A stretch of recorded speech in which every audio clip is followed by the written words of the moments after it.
as Roy's explained, we have a project within National Operational Guidance called National Operational Learning. And what this is, it's been running since September last year. And the idea is that, from the inception, is that if we've got a suite of guidance, it needs to be kept up to date.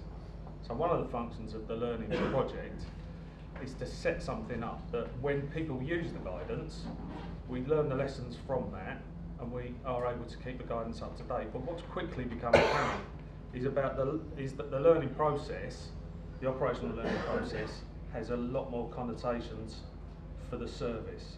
So we're just going to talk to you about some of the things that is set up to do, and quickly you'll draw your own conclusions about some of the other bits and pieces that it will do for you. So it's been running since September last year, and this is where we are at the moment.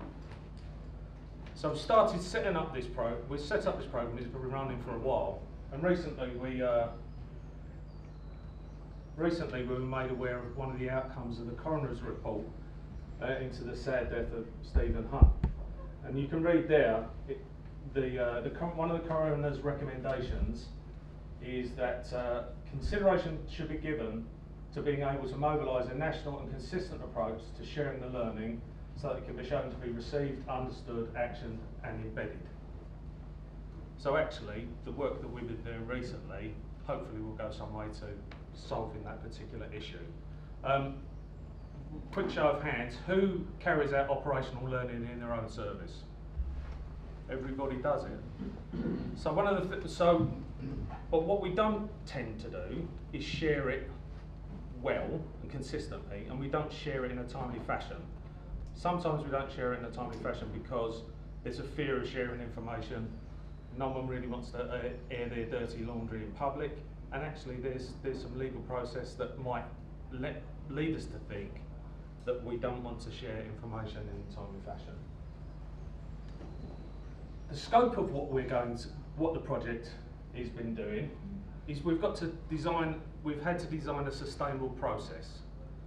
Learning from operational events that informs us and informs National Operational Guidance has to go on past the end of, or the proposed end of the National Operational Guidance Programme. And it can't take 100 people in a room typing furiously. It has to be something that can be done quite straightforwardly. One of the products is to take the best practice guidance about how you already do learning in your service and write that down and share it with every service, so that if there is a wrinkle that a service can pick up, they can pick it up by sharing what other people already do. So we're going to be providing a best practice document for services sometime in the near future. Then what we need to do is provide a mechanism by which services can share information straightforwardly.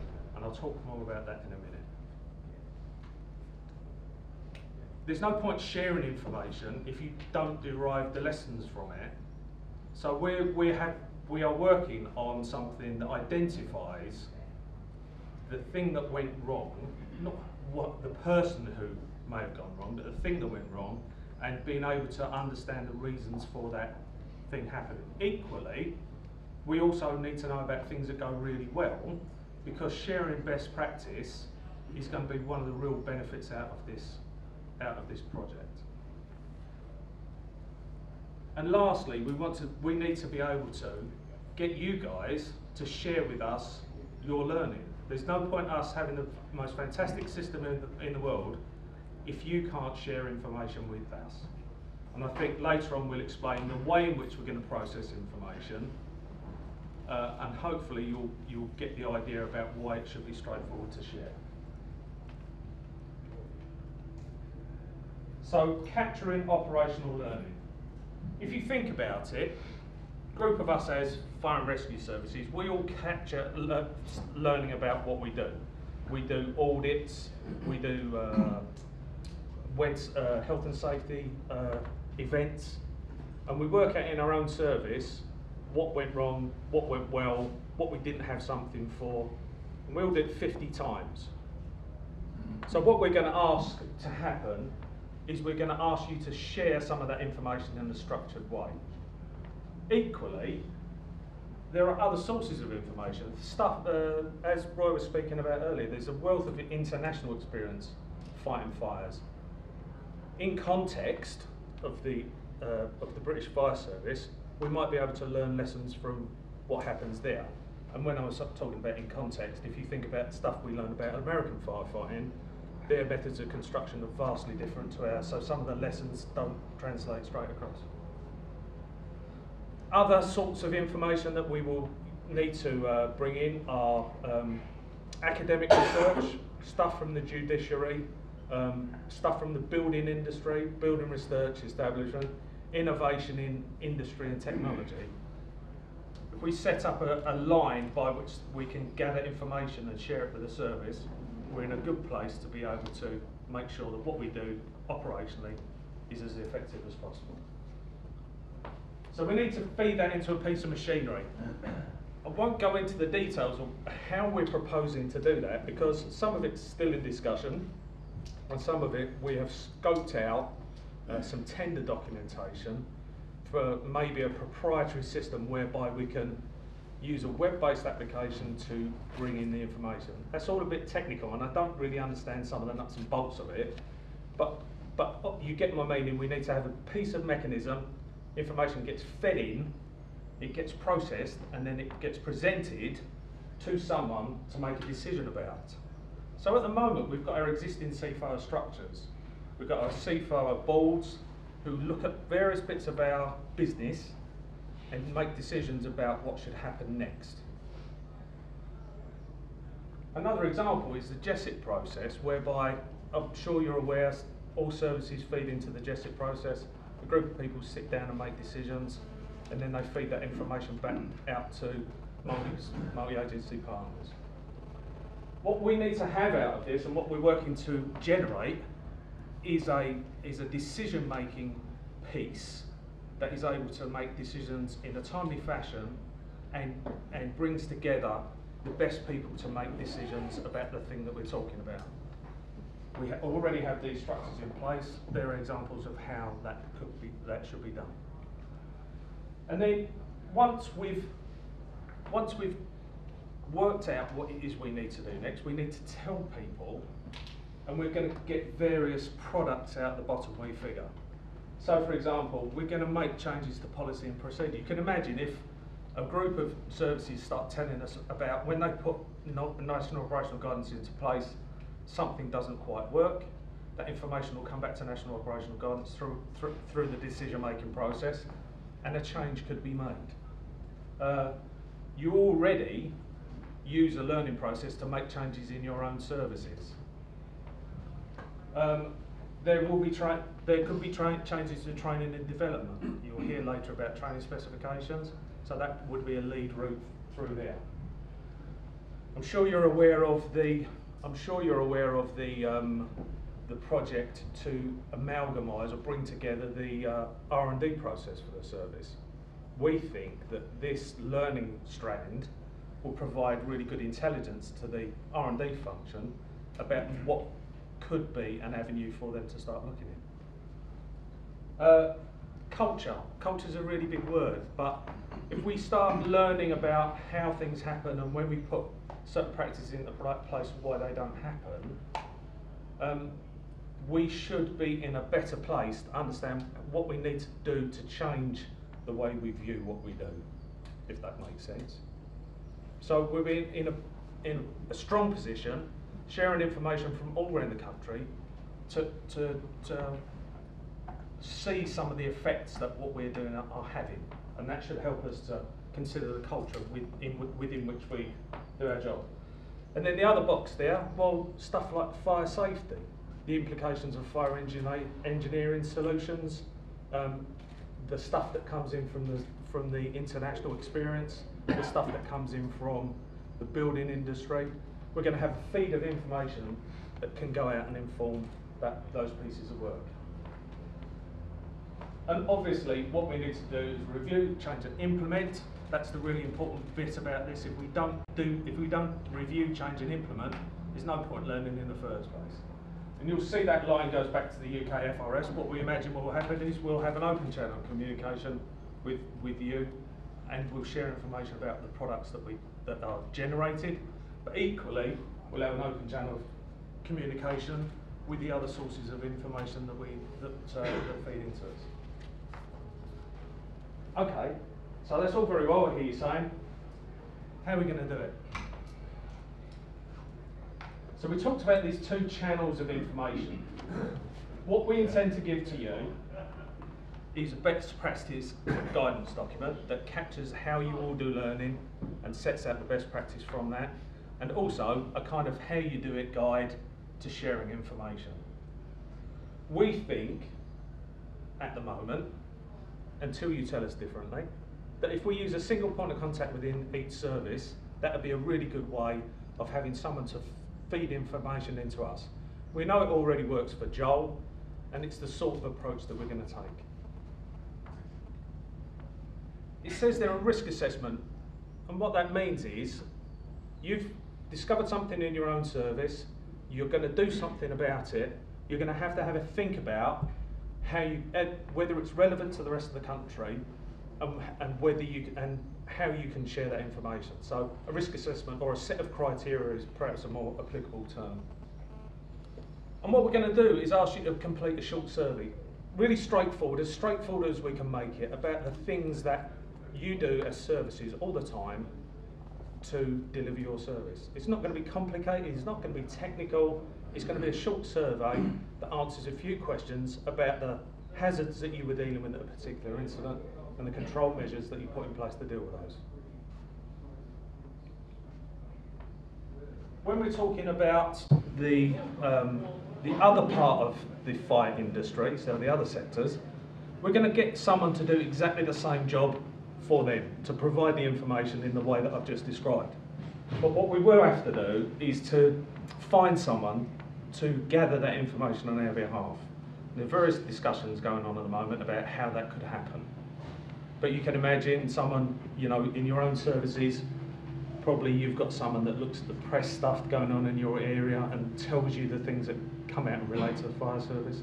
That sort of approach is what we're looking to follow. And now I'm going to hand you over to my colleague Ian. Thanks, John. Morning, everyone. Like I said, I'm Ian Parkhouse. I'm the work package manager for the 5 work packages at the moment looking at this operational learning. I'm just going to go into a bit more detail the function of the National Operational Learning process. So what we want to know about, as John's alluded to, we need to know things that went really well in the service. Okay, sharing best practice, where we identify something that's been really beneficial to the organisation, or the new bit of guidance that's been produced has been really effective in safely managing an incident. We need to know about that. We also need to know when it didn't go well, obviously, so we can actually improve, review procedures, review processes, and make sure that they're right in the future to actually remove that fault or that problem we had actually incident. And we also need to know a list of things we didn't know. An example I can use for that is cable entanglement. You know, cable entanglement has come to the fore recently in the last couple of years, and it came a bit out of the blue for all of us that were involved in incidents where that was a problem. So you know, where we get something that we didn't know about, we need to capture that and make sure that that's captured in the process, and obviously policies and guidance are updated appropriately. So within the service, as John's alluded to, you already have a process where you capture that operational learning, be it from debrief reports, health and safety events, near-miss, vehicle accidents, operational monitoring. You capture that at the moment, you put it through a process, you identify what the issue was, and then you rectify it by implementing actions across different departments, be it training, be it policy, be it procurement. So we are still asking you to do that. We'll provide you with some best practice guidance on what we see, and we'll share that with you on what we think is the best way of doing this, to also assist us in our national operational process as well. You'll identify that local learning, and as I said, you'll address that local learning, and then we'll give you some criteria or some guidance or some thresholds, and when you hit those, that is an opportunity for you to share that learning through your single point of contact into the national operational learning process. We will do that process again, because you need to appreciate that not all events or operational learning are risk critical. Some are, and then they will be fast-tracked through the process, so we get some action quite quickly and informed services of the event that occurred and the problems that occurred at the event. But there's other events that may occur, operational learning, that are more slow time, that can be dealt with in a slower process and like. We need to make sure we get that process right. And as you said, we will then push that out to the services, inform you what the changes are and where we need to look to develop and improve operations. So as mentioned yesterday, we spoke about scenarios and activities within the NOG structure. So the National Operational Learning process is going to be based on exactly that structure. So very similar, so it's an understandable process we're following that everyone gets and understands when they're actually carrying out the learning process. So as we said, with a scenario, and we've got industrial commercial as an example here, okay, we have some key information or some tactical decisions that occur at every type of incident, and that's the same for that scenario we're using there. We also have some specific tactical actions applicable to that actual scenario that we need to incorporate within our decision making and our tactical decision making operational incident. So where we're looking from the National Operational Learning point of view is we want to know where some of those control measures you put in to actually manage hazards and risks at the incident ground weren't effective, and that's going to be the basis of the National Operational Learning process. So where we're looking to capture information on operational learning, it's going to be based around the tactical decision making, based either on the scenario or on the activity, which we're not quite sure what that looks like at the moment. We're just trying to balance that at the moment. So it's going to be based upon the NOG structure, so when we're capturing that operational learning.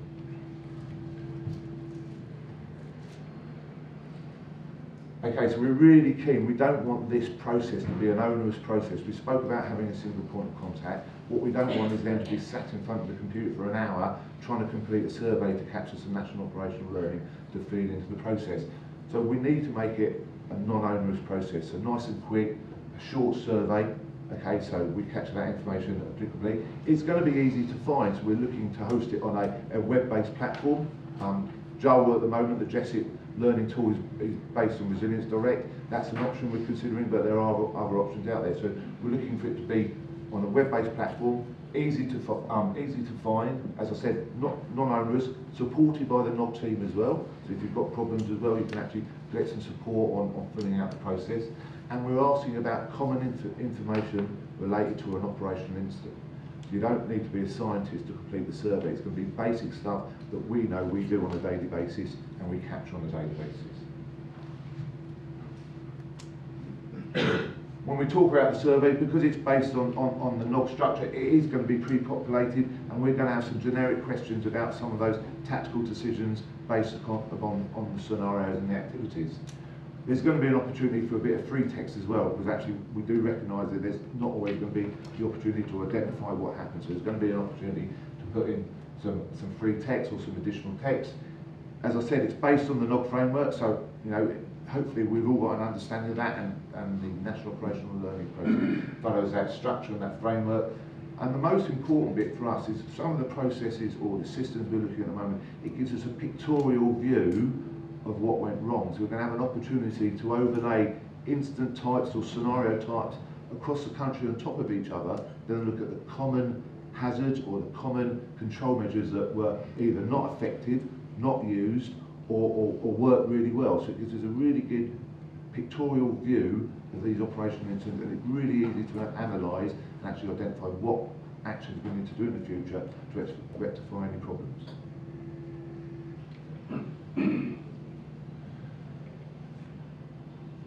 Okay, as mentioned, the National Operational Learning process is going to be based on control measures. So we're looking at the control measures implemented at the incidents to determine what that learning was. It could be based on activity, it could be based on scenario, it could be based on a combination of both. So to make sure we capture all of the relevant information, we might do a mixture of both in that survey process. And when we're talking about those control measures, we're talking about, were they effective, i.e. best practice or confirmation that the guidance is doing what it should do. Not completely effective, i.e. as it says, they did work but not to their full extent. We didn't use them or they weren't available. So there's some key bits there to make sure and educate fire and rescue services about some of the policies they're putting in place and making sure they've got the appropriate control measures in place to actually deal with these operational incidents. And so just to go back to the machine, just to review the machine, 2 key lines of information coming into the process. So we've got that from UK Fire and Rescue Services, provided by best practice guidance. We've got our other sources, as John alluded to, which are international fire and rescue services, building control and places like that. That goes into that process, is risk assessed, is actioned, is fed out to the appropriate body, policy, training, development, equipment, culture or other, and then ultimately that comes back to fire and rescue services. So as you said, we actually implement, change and derive learning through the process of that national operational guidance.